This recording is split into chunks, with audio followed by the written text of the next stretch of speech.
While Russia projects power far beyond its means, the United States essentially is unprepared to deal with today's realities. I recently spent 2 weeks as a lecturer in a small city near Rostov-on-Don in South Russia. This was an opportunity to interact with Russian students and reflect on the evolving US-Russia relationship. My military career spanned most of the Cold War, with a clear ideological barrier between the free and communist worlds. After the fall of the Soviet Union, many of us relished the victory and enjoyed our superpower moment, with Russia relegated to third world status. But leaving Russia on a bright new Aeroflot Airbus A320, I faced flight attendants in crisp red uniforms with the hammer and sickle prominently displayed. This symbol would be meaningless for most of my American students, but for me it was a sobering reminder. Much has changed in the last 3 years. The bold Russian annexation of Crimea in 2014 caught the West by surprise and suddenly altered fundamental world power relationships. Russian manipulation of the media in eastern Ukraine in the same period was a textbook example of hybrid warfare. This would serve Russia well in its later efforts to sow instability and help undermine legitimate Western governments. America is deeply divided over its past, with statues of Robert E. Lee and even Theodore Roosevelt generating demonstrations and violence. Yet each day in Russia, I walked past a stone monument to Lenin. He still rests comfortably in Red Square with little or no controversy.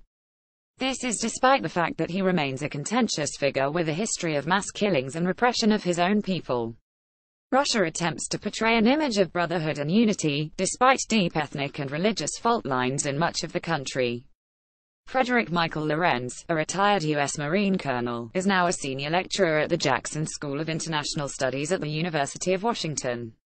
America looks inward today while Russia takes a wider view.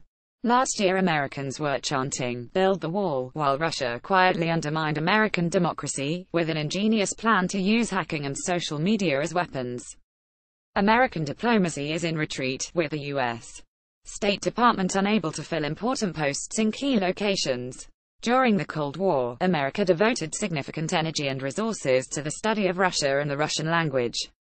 In America today, university students are more likely to devote time to math and science than to humanities and the study of international relations and Russia.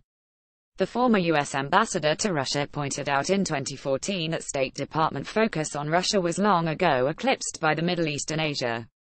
The situation is not likely to improve as the U.S. cuts further into the State Department budget. Although Russia lacks a coherent ideology comparable to the Soviet era, it has shown extraordinary success in projecting power and influence. Despite the historic importance of NATO, America has been unable to demonstrate the necessary commitment to the alliance. Countries with vivid memories of Russian aggression, including Estonia and Latvia, are justifiably nervous. Despite serious limitations in conventional weapons, Russia has been able to threaten its former Eastern European allies and even guarantee the continuance of the failing Assad regime in Syria. Although its economy is heavily dependent on oil and gas, Russia manages to rebuild its armed forces, and the big cities appear to be prosperous. In Moscow and the regional center of Rostov-on-Don, construction cranes are everywhere and infrastructure improvements are underway.